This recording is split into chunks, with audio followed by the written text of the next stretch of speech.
ಕರ್ನಾಟಕ ರಾಜ್ಯದ ಎಲ್ಲ ಗೃಹಲಕ್ಷ್ಮಿ ಮಹಿಳೆಯರಿಗೆ ಗುಡ್ ನ್ಯೂಸ್.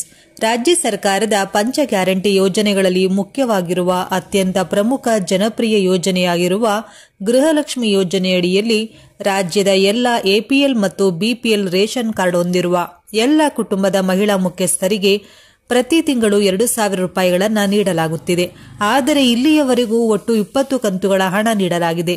ಆದರೆ ನಮ್ಮ ರಾಜ್ಯದಲ್ಲಿ ಇಲ್ಲಿಯವರೆಗೂ ಬಹಳಷ್ಟು ಮಹಿಳೆಯರಿಗೆ ಈ ಸಂಪೂರ್ಣ ಹಣ ಸಿಕ್ಕಿಲ್ಲ.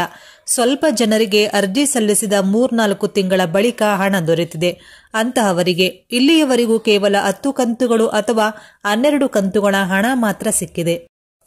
ಮತ್ತೆ ಇತ್ತೀಚೆಗೆ ಹೊಸ ರೇಷನ್ ಕಾರ್ಡ್ ಮಾಡಿಕೊಂಡಿರುವ ಫಲಾನುಭವಿಗಳಿಗೆ ಇತ್ತೀಚಿನ 4ರಿಂದ 5 ಕಂತುಗಳ ಹಣ ಮಾತ್ರ ಸಿಕ್ಕಿದೆ. ಆದ್ದರಿಂದ ಕೆಲವು ಮಹಿಳೆಯರಿಗೆ ಸಂಪೂರ್ಣವಾಗಿ 20 ಕಂತುಗಳ ಹಣ ಸಿಕ್ಕಿರುವುದಿಲ್ಲ. ಇತ್ತೀಚೆಗೆ ಬಿಡುಗಡೆಯಾಗಿರುವ 2 ಅಥವಾ 3 ಕಂತುಗಳ ಹಣ ಬಹಳಷ್ಟು ಮಹಿಳೆಯರ ಖಾತೆಗಳಿಗೂ ಕೂಡ ಜಮಾ ಆಗಿಲ್ಲ. ಇಂತಹ ಎಲ್ಲ ಸಮಸ್ಯೆಗಳನ್ನು ಅರಿತ ರಾಜ್ಯದ ಮಹಿಳಾ ಮತ್ತು ಮಕ್ಕಳ ಕಲ್ಯಾಣ ಸಚಿವಾಲಯವು ಸಂಪೂರ್ಣ 20 ಕಂತುಗಳ ಹಣ ಪಡೆದುಕೊಳ್ಳದೇ ಇರುವ ಎಲ್ಲ ಮಹಿಳೆಯರು ಕೂಡ ಈ ಕೆಲಸ ಮಾಡುವುದು ಕಡ್ಡಾಯ.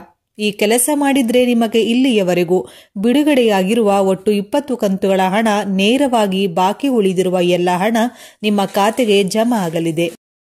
ಹಾಗಿದ್ರೆ ನಿಮಗೆ ಇಲ್ಲಿಯವರೆಗೆ ಒಟ್ಟು 20 ಕಂತುಗಳ ಹಣ ಅಂದ್ರೆ 40,000 ರೂಪಾಯಿ ಹಣ ಜಮಾ ಆಗಿದ್ರೆ ನೀವು ಲಕ್ಕಿ ಅಂತಾನೆ ಹೇಳ್ಬೋದು. ರಾಜ್ಯದಲ್ಲಿರುವ ಎಲ್ಲ ಮಹಿಳೆಯರಿಗೆ ಸಂಪೂರ್ಣವಾಗಿ 20 ಕಂತುಗಳ ಹಣ ಜಮಾ ಆಗಿಲ್ಲ.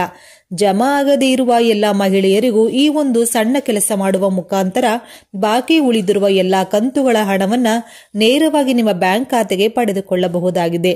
ಬನ್ನಿ, ಹಾಗಿದ್ರೆ ನೀವು ಕೂಡ ಗೃಹಲಕ್ಷ್ಮಿ ಫಲಾನುಭವಿಗಳಾಗಿದ್ರೆ ಅಥವಾ ನಿಮ್ಮ ಮನೆಯಲ್ಲಿ ಯಾರಾದರೂ ಗೃಹಲಕ್ಷ್ಮಿ ಯೋಜನೆಯ ಅಡಿ ಹಣ ಪಡೆದುಕೊಳ್ಳುತ್ತಿದ್ರೆ ತಪ್ಪದೆ ಈ ವಿಡಿಯೋವನ್ನ ಈಗಲೇ ಲೈಕ್ ಮಾಡಿ. ಹಾಗೂ ಸಂಪೂರ್ಣವಾಗಿ 20 ಕಂತಿನ ಹಣ ಜಮಾ ಇಲ್ಲಿಯವರೆಗೂ ಆಗಿಲ್ಲ ಅಂದ್ರೆ ಈಗಲೇ ಈ ಕೆಲಸ ಮಾಡಿ. ಸಂಪೂರ್ಣ 20 ಕಂತುಗಳ ಹಣ ಜಮಾ ಆಗದೇ ಇರುವ ಮಹಿಳೆಯರಿಗಾಗಿ ಕರ್ನಾಟಕ ಸರ್ಕಾರ ಮಹಿಳಾ ಮತ್ತು ಮಕ್ಕಳ ಕಲ್ಯಾಣ ಸಚಿವೆಯಾದಂತಹ ಲಕ್ಷ್ಮೀ ಹೆಬ್ಬಾಳ್ಕರ್ ಅವರು ಅಧಿಕೃತವಾಗಿ ಆದೇಶ ಹೊರಡಿಸಲಾಗಿದ್ದು ಎಲ್ಲರಿಗೂ ಈ ಚಿಕ್ಕ ಕೆಲಸ ಮಾಡಿಕೊಳ್ಳಲು ಸೂಚಿಸಲಾಗಿದೆ. ಹಾಗಿದ್ರೆ ಯಾವ ಒಂದು ಚಿಕ್ಕ ಕೆಲಸ ಮಾಡುವ ಮೂಲಕ ಬಾಕಿ ಉಳಿದಿರುವ ಎಲ್ಲ ಕಂತುಗಳ ಹಣ ನಮ್ಮ ಖಾತೆಗೆ ಜಮಾ ಆಗುತ್ತೆ ಎನ್ನುವ ಕಂಪ್ಲೀಟ್ ಡೀಟೇಲ್ಸ್ ತಿಳಿದುಕೊಳ್ಳಲು ವಿಡಿಯೋವನ್ನ ಕೊನೆಯವರೆಗೂ ನೋಡಿ.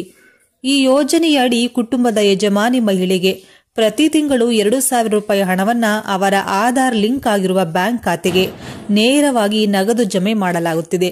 ಫಲಾನುಭವಿಗಳಿಗೆ ಹಣ ಪಾವತಿಯಾಗದಿದ್ದ ಸಂದರ್ಭದಲ್ಲಿ ಹತ್ತಿರದ ಸಿಡಿಪಿಒ ಕಚೇರಿಗೆ ತೆರಳಿ ಸ್ಟೇಟಸ್ ಪರಿಶೀಲನೆ ಮಾಡಿಸಿ ಎನ್ಪಿಸಿಐ ಫೇಲಿಯರ್ ಅಥವಾ ಇಕೆವೈಸಿ ಫೇಲಿಯರ್ ಎಂದು ಬಂದ ಕೂಡಲೇ ಅಗತ್ಯ ದಾಖಲೆಗಳಾದ Aadhaar card, ration card, Aadhaar link ಆಗಿರುವ ಮೊಬೈಲ್ ಹಾಗೂ ಬ್ಯಾಂಕ್ ಪಾಸ್ಬುಕ್ ಇದ್ರೆ ತೆಗೆದುಕೊಂಡು ಬಂದು ಸರಿಪಡಿಸಿಕೊಳ್ಳಬಹುದು ಎಂದು ಮಹಿಳಾ ಮತ್ತು ಮಕ್ಕಳ ಅಭಿವೃದ್ಧಿ ಇಲಾಖೆಯ ಉಪನಿರ್ದೇಶಕರು ತಿಳಿಸಿದ್ದಾರೆ. ಹೆಚ್ಚಿನ ಮಾಹಿತಿಗೆ ಶಿಶು ಅಭಿವೃದ್ಧಿ ಯೋಜನಾಧಿಕಾರಿಗಳ ಕಚೇರಿಯನ್ನು ಸಂಪರ್ಕಿಸಬಹುದು ಎಂದು ಮಹಿಳಾ ಮತ್ತು ಮಕ್ಕಳ ಅಭಿವೃದ್ಧಿ ಇಲಾಖೆಯ ಉಪನಿರ್ದೇಶಕರು ತಿಳಿಸಿದ್ದಾರೆ.